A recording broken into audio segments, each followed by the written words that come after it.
السلام علیکم ورحمۃ اللہ وبرکاتہ۔ الحمدللہ وحدہ والصلاة والسلام علی من لا نبی بعد۔ اعوذ باللہ من الشیطان الرجیم، بسم اللہ الرحمن الرحیم۔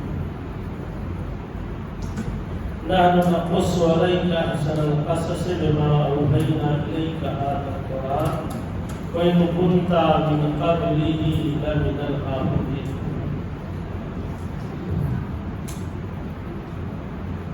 یہ سورہ یوسف ہے اور کل کے درس میں تھوڑی سی گفتگو کی گئی تھی کہ سورہ یوسف ان سورتوں میں سے ہے، اس کو احسن القصص کہا گیا۔ حضرت یوسف علیہ السلام کی حالاتی زندگی کو، واقعے کو صرف اسی سورت کے اندر مکمل طور سے بیان کر دیا گیا۔ یہودی ہمیشہ اسلام مسلمانوں کے خلاف پروپیگنڈا کرتے رہے اور ہمیشہ ان کی ریشہ دوانیاں مسلمانوں کے تعلق سے، اسلام کے تعلق سے جاری رہی ہے۔ ابتدائے اسلام ہی سے وہ کوشش میں لگے تھے کہ مسلمانوں کو، خاص کر پیارے پیغمبر کو تکلیف دیتے رہے۔ انہی کے اشارے پر، کہنے پر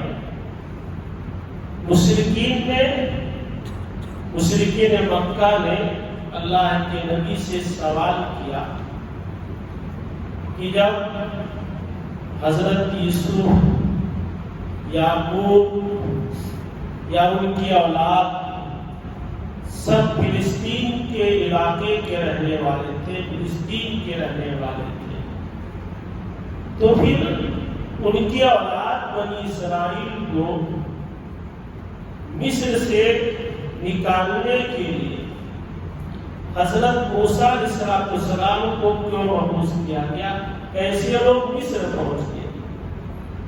اسی چیز کو اللہ تعالیٰ نے مفصل طور سے بیان کیا اس سورہ میں۔ حضرت یوسف علیہ السلام، ان کے والد کا نام حضرت یعقوب علیہ السلام، بلکہ 4 پشتوں میں نبی رسول تھے۔ حضرت ابراہیم علیہ السلام، ان کے بیٹے حضرت اسحاق علیہ السلام، پھر ان کے بیٹے حضرت یعقوب علیہ السلام اور ان کے بیٹے حضرت یوسف علیہ السلام۔ یہ 4 پشتوں میں نبوت اور رسالت قائم تھی۔ حضرت یعقوب علیہ السلام کو اسرائیل کہا جاتا، انہی کے اولاد کو بنی اسرائیل کہا جاتا۔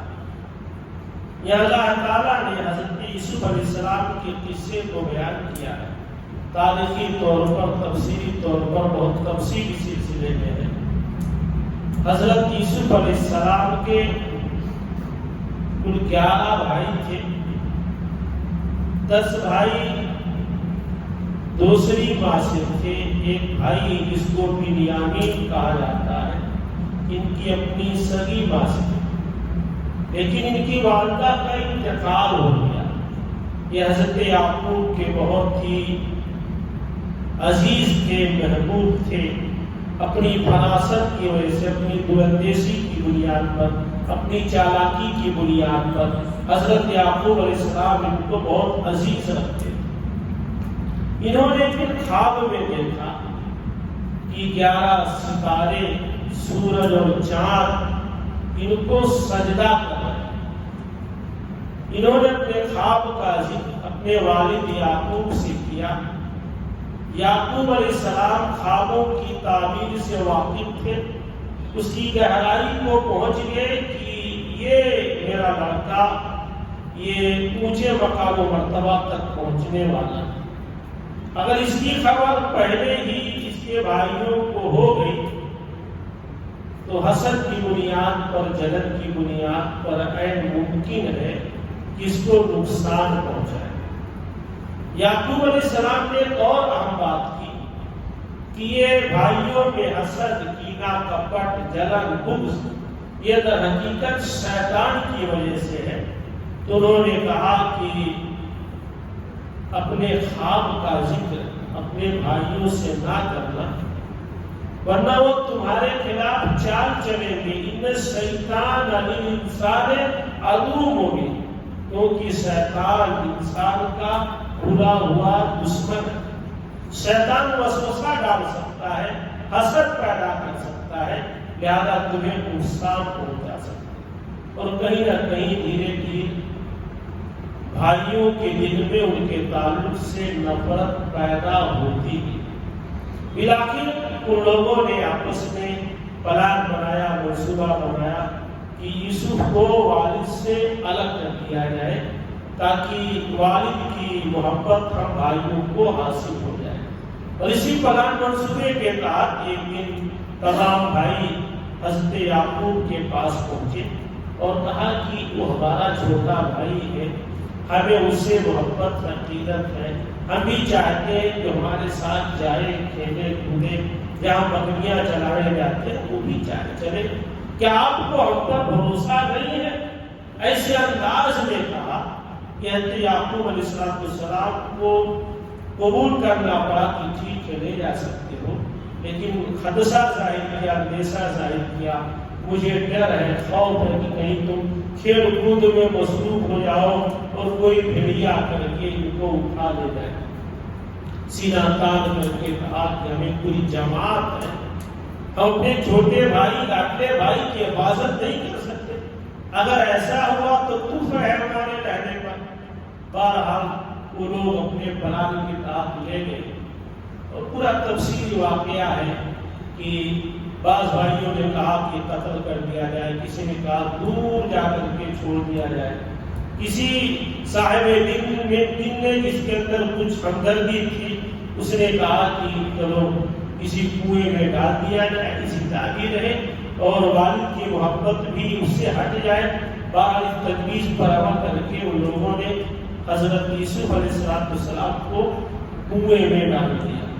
اس کے بعد دیر سے شام میں جب تاریکی چھا گئی تب روتے ہوئے آئے تاکہ چہرے کی اصل بناوٹ ظاہر نہ ہونے پائے، اور آ کر کے وہی بات کہی جس کے بارے میں حضرت یعقوب نے خدشہ ظاہر کیا تھا کہ بھیڑیا کھا جائے گا۔ تو کہا کہ ہم کھیل کود میں مصروف تھے، آپس میں ریس کر رہے تھے، مقابلہ کر رہے تھے، ایک بھیڑیا آیا اور اٹھا لے گیا، اور ان کا پردہ صحیح صاحب لائے، خون میں لطپت، خون میں رنگ کر کے۔ پاکستان کے ایک مفسر ہیں، وفات پا چکے ہیں، عبد الرحمن کیلانی، ان کی ایک تفسیر ہے تفسیر القرآن، اس میں انہوں نے کھیلی ڈالا ہے اناڑی مجرم، نبی کی اولاد تھی، اسے پہلے جرم نہیں کیا تھا، جرم کا تجربہ نہیں تھا، تو کیا کیا پورا پورتا سالم نکال کر کے تب اس نے کسی جانور کا خون لگا کر کے لائے۔ تو تفسیروں میں لکھا کہ حضرت یعقوب نے جب دیکھا تو کہا کہ بڑا شریف بھیڑیا تھا، پہلے پورتا نکالا تب ان کو کھایا۔ تو تب اناڑی مجرم، کہ جو جانور حملہ کرے گا تو پورتا کیسے صحیح سالم کر سکتا ہے بغیر پکڑے؟ تو کہا اناڑی مجرم، یعقوب علیہ السلام کا تبصرہ کہ بڑا شدید بھیڑیا تھا، شرافت کا ثبوت کیا۔ اسی لیے انہوں نے ایک بات کہی کہ بل سولت لکم انفسکم امرا، تمہارے نفسوں نے چیز کو اپنے طرف سے کر لیا، ضرور کچھ اس کے اندر پردہ داری ہے۔ اور ایک بہت بڑی بات کی فصبر جمیل واللہ المستعان علی ما تصفون، کہا صبر جمیل ہی ہے اور اللہ مددگار ہے ان چیز پر جس کو تم بیان کرتے ہو۔ بہرحال ادھر حضرت یعقوب علیہ السلام کو صدمہ پہنچا، ادھر ایک قافلہ آیا اور پانی کی تلاش میں جب اس کنویں میں انہوں نے ڈول اور رسی ڈالی اور کھینچا تو یا حضرت یوسف علیہ السلام اسی کو پکڑ کر کے اوپر آ گئے. وہ لوگ بہت خوش ہوئے، یہ تو بچہ مل گیا، وہ بھی انتہائی خوبصورت بچہ. اس زمانے میں انسانوں کی خرید و فروخت تھی، بچے خریدے اور بیچے جاتے تھے.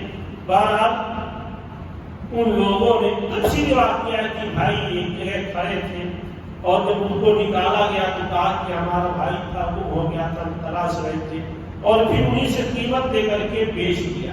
لیکن جو اصل آیت ہے کہ ان لوگوں نے لے جا کر کے مصر کی طرف جا رہے تھے اور وہاں جا کر کے جو مصر کا عزیز تھا اس کے ہاتھوں حضرت یوسف علیہ السلام کو فروخت کر دیا.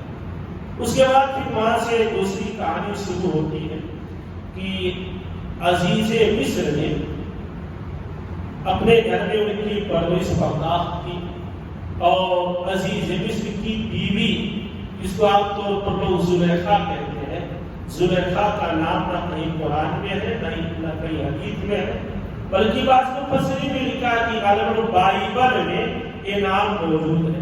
ہمارے سلف جیسے مفسرین عزیز مصر کی بیوی کہتے ہیں، اس لیے ہم لوگ بھی زلیخا وغیرہ کا نام نہیں استعمال کرتے ہیں. ویسے آپ دیکھتے ہو کبھی کبھار مارکیٹ میں، بازار میں عجیب یہ مسلمان ستم پرور ہے